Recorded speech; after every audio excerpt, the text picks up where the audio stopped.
నరకాసుర వధ కథ హిందూ పురాణాలలో ముఖ్యంగా దీపావళి పండుగ సందర్భంగా చెప్పబడే ముఖ్యమైన ఘట్టం.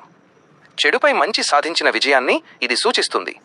నరకాసురుడు భూదేవి మరియు శ్రీ మహావిష్ణువు యొక్క వరాహ అవతారంకు జన్మించిన సంతానం. దైవాంశ సంభూతుడైనప్పటికీ రాక్షసులతో స్నేహం చేసి దుర్మార్గుడిగా మారాడు. అందుకే అతన్ని అసురుడు అన్నారు. ఎవరూ తనను ఓడించకూడదని భావించి అతను బ్రహ్మదేవుడి కోసం కఠోర తపస్సు చేశాడు.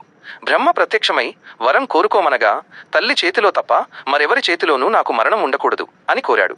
ఏ తల్లి తన బిడ్డను చంపదని నరకాసురుడు గర్వంతో భావించాడు. బ్రహ్మ ఆ వరాన్నిచ్చాడు. వరం పొందిన తరువాత నరకాసురుడు ప్రాగ్జ్యోతిషపురం, ప్రస్తుత అస్సాం ప్రాంతం రాజధానిగా చేసుకుని ముల్లోకాలను పీడించడం మొదలుపెట్టాడు. అతను ఇంద్రుడిని ఓడించి స్వర్గాన్ని ఆక్రమించాడు. దేవతల తల్లి అయిన అదితి ఇంద్రుడి తల్లి యొక్క విలువైన చెవికమ్మలను దొంగిలించాడు. అంతేకాక అనేక రాజ్యాలలో 16,000 మంది రాజకుమార్తెలను బంధించి తన చెరసాలలో ఉంచాడు.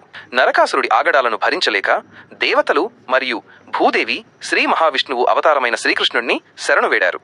నరకాసురుడిని వధించడానికి తాను అవతరించానని తెలిసిన శ్రీకృష్ణుడు నరకాసురుడికి గల వరం గురించి ఆలోచించాడు. శ్రీకృష్ణుడి భార్య అయిన సత్యభామ అప్పటి భూదేవి యొక్క అంశ అని కృష్ణుడికి తెలుసు. అందుకే నరకాసురుడిని సంహరించేందుకు తనతో పాటు యుద్ధానికి రమ్మని సత్యభామను కోరాడు. శ్రీకృష్ణుడు సత్యభామ గరుడ వాహనంపై ప్రాగ్జ్యోతిషపురానికి బయలుదేరారు. సత్యభామకు రథసారథిగా కృష్ణుడు ఉన్నాడు.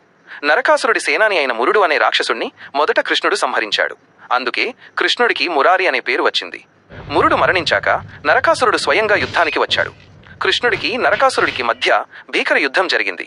నరకాసురుడు తన మాయాశక్తులతో ఒక శక్తివంతమైన ఆయుధాన్ని ప్రయోగించగా అది కృష్ణుడికి తగిలి ఆయన మూర్ఛపోయినట్లు నటించాడు. భర్త మూర్ఛపోవడం చూసిన సత్యభామ ఆగ్రహంతో ఊగిపోయింది. వెంటనే రథంపై నిలబడి విల్లు ఎక్కుపెట్టి భయంకరమైన బాణాలను నరకాసురుడిపై సంధించి అతని శిరచ్ఛేదం చేసింది.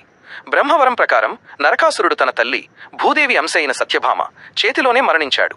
చనిపోయే ముందు నరకాసురుడు తాను మరణించిన ఈ రోజును అశ్వయుజ బహుళ చతుర్దశి లోకమంతా దీపాలు వెలిగించి పండుగలా సంతోషంగా జరుపుకోవాలని శ్రీకృష్ణుడిని వరం కోరాడు. కృష్ణుడు ఆ వరాన్ని మంజూరు చేశాడు. నరకాసురుడు బంధించిన 16,000 మంది రాజకుమార్తెలను చెరసాల నుంచి విముక్తి చేసి లోకంలో వారికి గౌరవం దక్కడం కోసం వారందరినీ వివాహం చేసుకున్నాడు. నరకాసురుడి మరణంతో చెడు అంతమై చీకటి తొలగిపోయి ధర్మం నిలబడింది. అందుకే ఈ రోజును నరక చతుర్దశిగా దీపావళి జరుపుకుంటారు. ఆ తరువాత రోజు దీపాలను వెలిగించి దీపావళిని ఆనందోత్సాహాలతో చేసుకుంటారు.